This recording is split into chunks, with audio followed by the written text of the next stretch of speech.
역대상 17장 16절부터 27절 말씀 마음을 집중하시고 함께 읽어보십니다.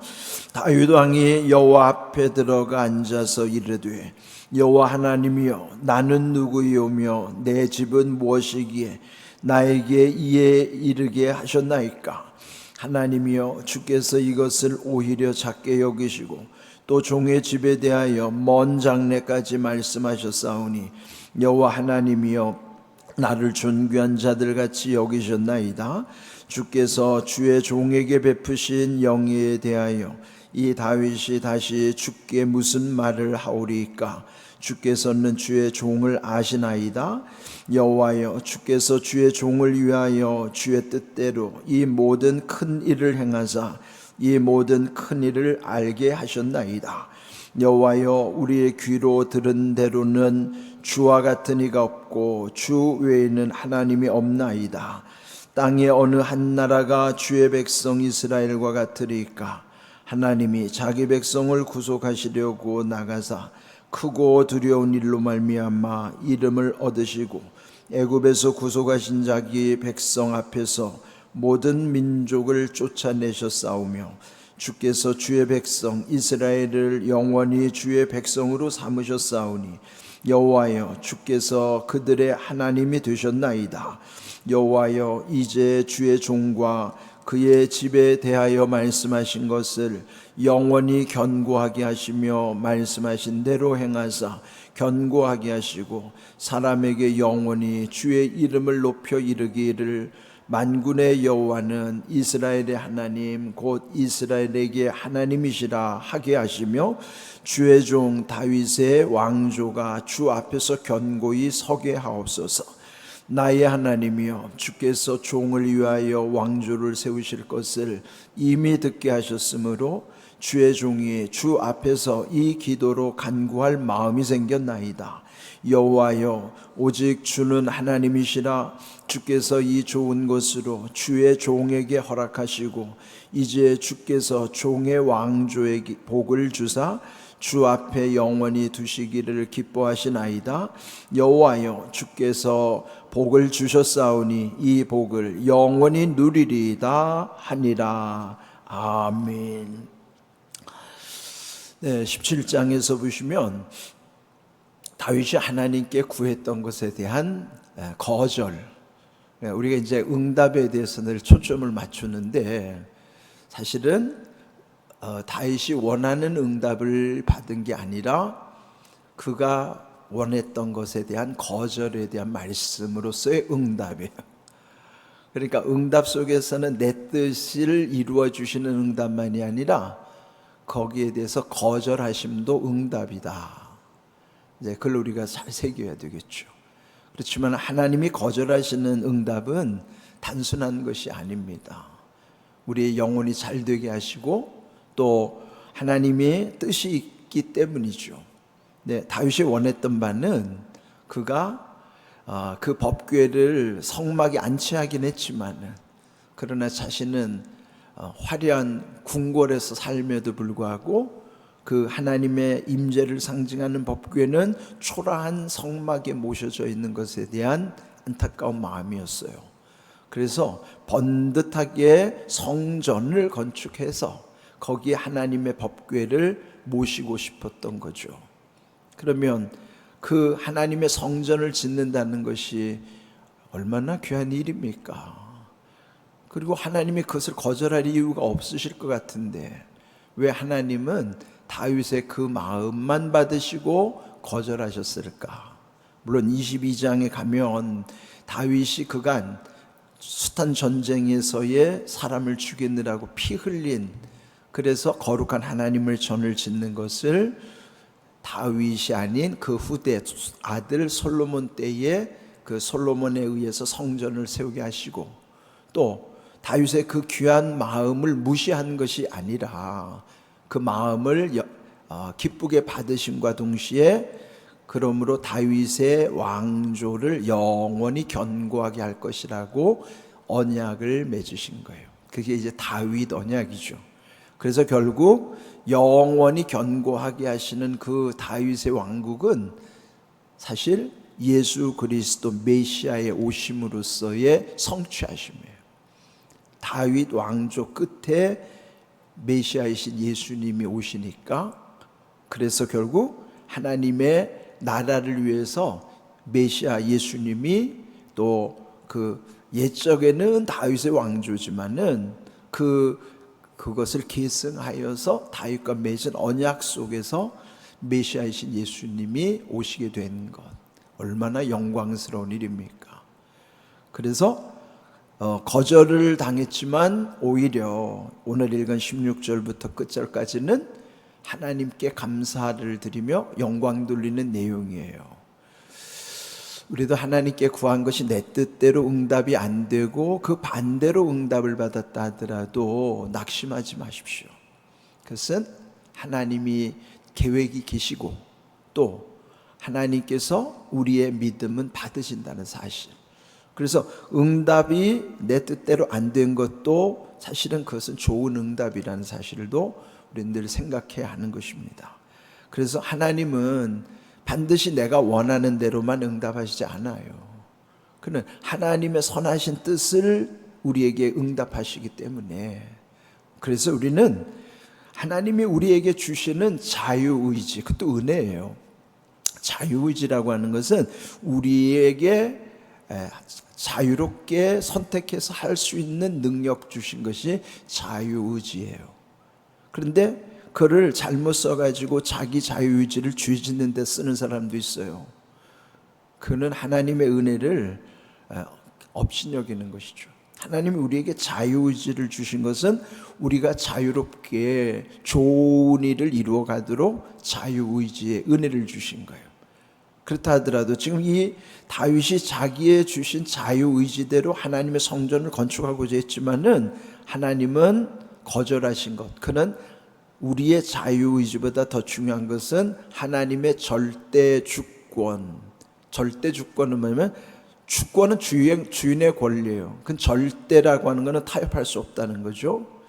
그러면 우리에게 주신 자유의지보다 더 중요한 것은 하나님의 절대 주권이 우선된다는 거 기억해야 되는 거예요.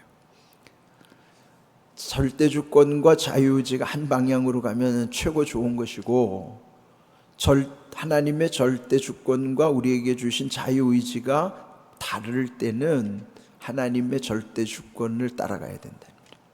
우선순위가 그러하다는 것이죠. 그래서 다윗은 여기서 자기의 뜻을 이제는 접고 하나님의 뜻을 받아들이는 거예요. 순종하는 건 그런 것이죠. 그러면서 여기 다윗이 귀한 것들을 깨닫습니다. 16절, 다윗 왕이 여호와 앞에 들어가 앉아서 이르되, 여호와 하나님이여, 나는 누구이오며 내 집은 무엇이기에 나에게 이에 이르게 하셨나이까?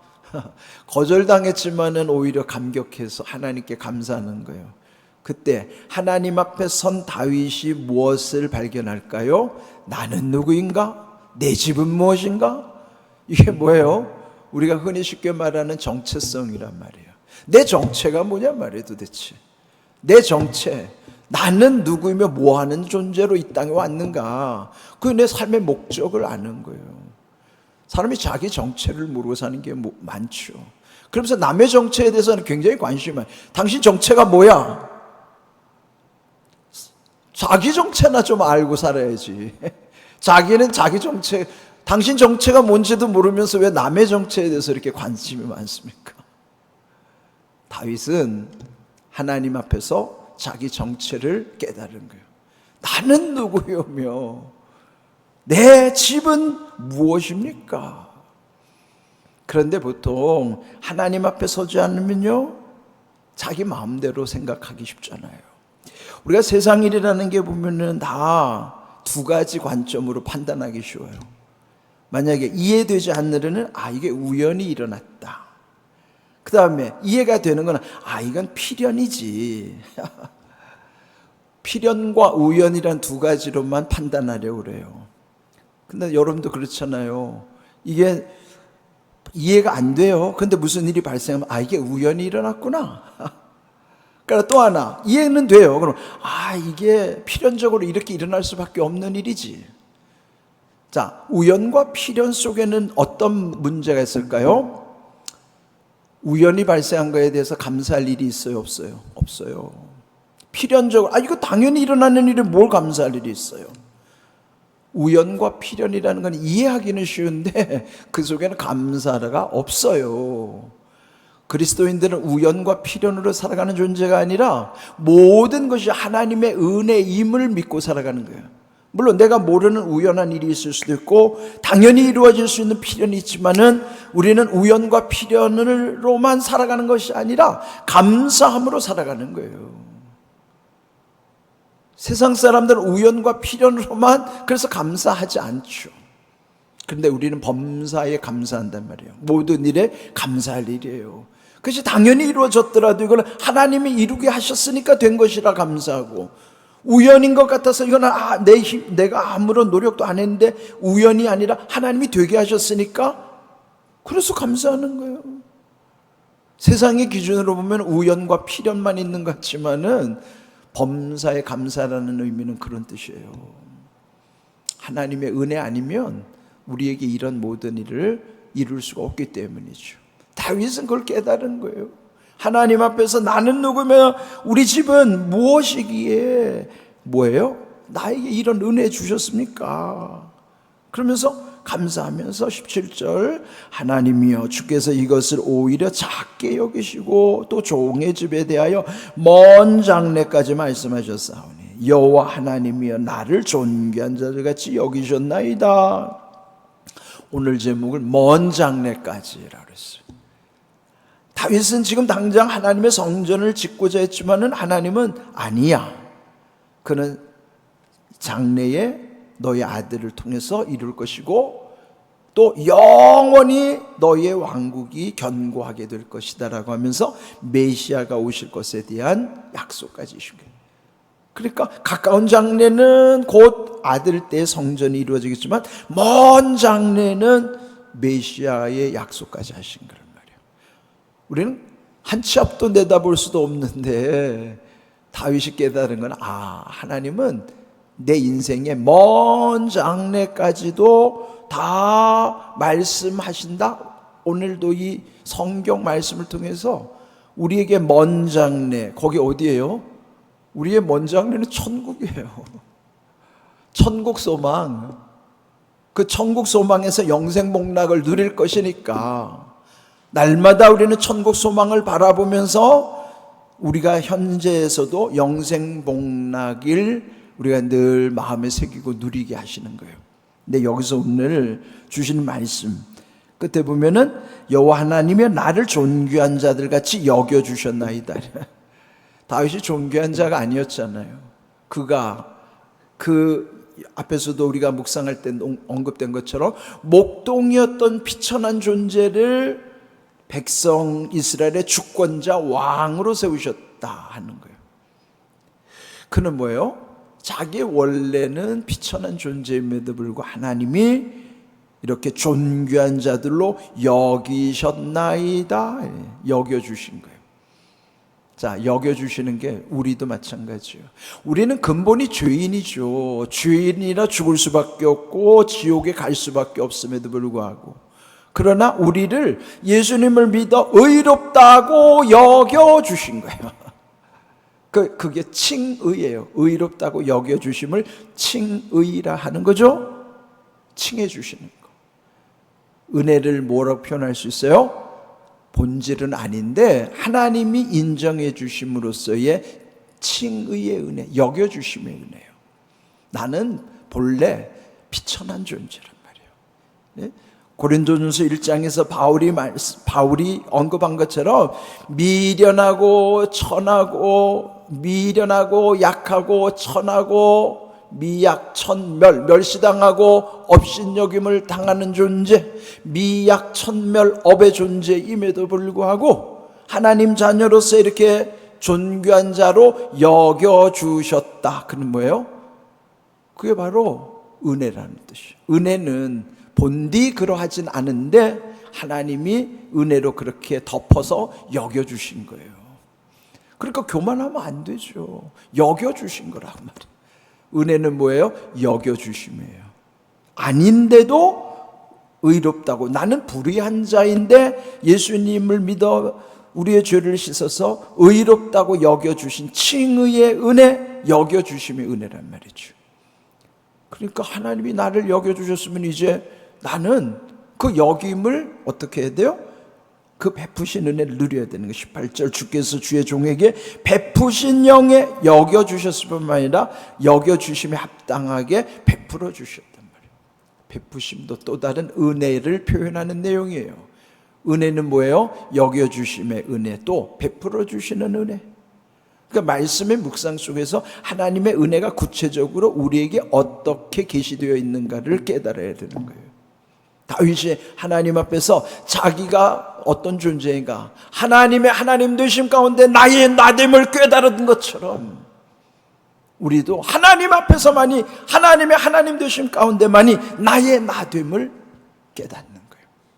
그것이 바로 나는 본디 죄인이고 아무것도 아님에도 불구하고 존귀한 자로 여겨주셔서 이제는 베풀어 주셨다는 거예요. 영예를 베풀어 주셨다. 그러므로 오늘 여기 19절에도 주께서 주의 종을 위하여 주의 뜻대로 이 모든 큰 일을 행하사 이 모든 큰 일을 알게 하셨나이다. 모든 큰 일을 행하신 하나님이 모든 큰 일을 또한 알게 해주신다는 거예요. 예레미야 33장 3절 말씀처럼 너는 내게 부르짖으라 내가 네게 응답하겠고 네가 알지 못하는 크고 은밀한 일을 네게 보이리라.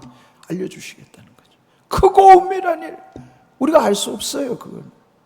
그러나 그 계시 가운데 우리에게 그걸 어떻게 해야? 먼저 다윗처럼 하나님 존전에서 깨달은 사람에게 그게 열리기 시작하는 거예요. 뭐가 중요해요? 말씀이 깨달아지는 게 중요해요. 말씀이 깨달아진다는 게 뭐냐면 말씀이 풀린다는 거죠. 예? 말씀이 풀리니까 이제부터 내 인생의 문제도 풀리기 시작하는 거예요. 여기에 모든 큰일을 행하실 뿐만 아니라 모든 큰일을 알게 하시는 것처럼, 그러면서 여기에 21절 또한 다윗이 깨달은 바는 땅의 어느 한 나라가 주의 백성 이스라엘과 같으리까 하나님이 자기 백성을 구원하셨단 말이죠. 그래서 22절 주께서 주의 백성 이스라엘을 영원히 주의 백성으로 삼으셨사오니 여호와여 주께서 그들의 하나님이 되셨나이다. 그 백성, 주의 백성 삼으셔서 그들의 하나님 되셨다는 거죠. 이건 오늘 우리에게도 동일한 은혜예요.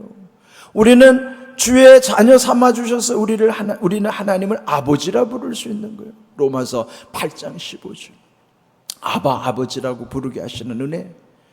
이런 귀한 은혜를 옛적 이스라엘 백성 택하셔서 또 그들의 하나님이 되신 것처럼 오늘도 우리의 하나님이 되셨어요. 그러면서 여기에 마지막 25절에 보면은 나의 하나님이여 주께서 종을 위하여 왕조를 세우실 것을 이미 듣게 하셨으므로 주의 종이 주 앞에서 이 기도로 간구할 마음이 생겼나이다. 간구할 마음이 생겼다는 게 뭐예요? 기도할 마음이 생겼다. 우리도 기도할 마음이 생겨야 되는데 그 기도할 마음이 어떻게 생겨요? 이미 듣게 하셨으므로. 듣게 하셨다는 원어의 표현은 귀를 열어주셨으므로. 하나님이 우리 귀를 열어주셨다는, 그래서 깨닫게 하시는. 그러면 깨달은 사람은 기도할 마음이 생기는 거란 말이죠. 귀를 열어주셨으니 귀가 열리면은 듣게 하심으로써 기도할 마음이 생기게 하셨다. 얼마나 좋아요. 우리가 기도가 안 될 때는 억지로라도 기도해야 되는데 억지로 기도하는 것이 아니라 기도할 마음이 생겨서 기도하면 얼마나 즐겁겠어요. 그게 누리는 거예요. 그래서 여기 마지막 고백이 27절 보면은 누리겠습니다 이런 고백이에요. 26절 여호와여 오직 주는 하나님이시라 주께서 이 좋은 것으로 주의 종에게 허락하시고, 하나님은 허락하신 하나님. 27절 이제 주께서 주의 왕조에게 복을 주사 주 앞에 영원히 두시기를 기뻐하시나이다. 여호와여 주께서 복을 주셨사오니 이 복을 영원히 누리리이다. 뭐예요? 복을 주셨사오니 영원히 누리리이다. 오늘 아침에 이 말씀 묵상하는데 이 말씀만 반복하는데도 얼마나 기쁜지 몰라요. 복을 주셨사오니 영원히 누리리이다. 우리도 이렇게 하나님께 고백해야 하잖아요. 근데 깨달아줘야 이런 고백하는 거예요. 내게 주신 은혜가 깨달아지면 우리도 다윗처럼 이런 복을 주셨사오니 주께서 복을 주셨사오니 이 복을 영원히 누리리이다. 영원히 누려야죠. 누리는 거예요. 앞에서 은혜는 뭐라 그랬어요? 여겨주심에 은혜, 베푸신 은혜. 마지막에 뭐? 누리는 은혜예요. 은혜는 누리는 거예요. 즐기라는 거죠. 즐겨야죠. 하나님 주신 은혜를 즐기는 거예요. 우리 이 땅에 사는 동안에 하나님 주신 각종의 은혜를 누리는 은혜, 누리지 못하면 은혜가 아니죠. 왜 은혜 주셨어요? 누리라고 주신 거예요. 자, 한번 따라해 볼까요? 복을 주셨사오니, 더 큰 소리 한번 해보세요. 복을 주셨사오니 영원히 누리리이다. 그렇습니다. 복을 주셨사오니 영원히 누려야 합니다. 그렇다면 오늘 제목처럼 먼 장래까지라고 그랬는데, 이 먼 장래를 우리는 어떻게 감당할 것인가? 요한복음 16장 13절 함께 읽어봅니다. 그러나 진리의 성령이 오시면 그가 너희를 모든 진리 가운데로 인도하시리니 그가 스스로 말하지 않고 오직 들은 것을 말하며 장래일을 너희에게 알리시리라. 장래일을 우리에게 알려주시는 분이 누구예요? 진리의 성령. 진리의 성령이 오시면 장래일을 알려주시겠다는 거예요. 그래서 여러분 성령 받으셔야 돼요. 성령 충만하면 장래일을 알려주시는 거예요. 말씀이 깨달아지면 장래일이 보여지기 시작한단 말이에요. 저도 이 말씀 묵상 가운데 하나님이 주시는 그 보여주시는 은혜가 얼마나 귀한지 몰라요. 오늘 여기 은혜라는 여러 가지 표현이 있어요. 여겨주시는 은혜, 베푸시는 은혜, 누리는 은혜.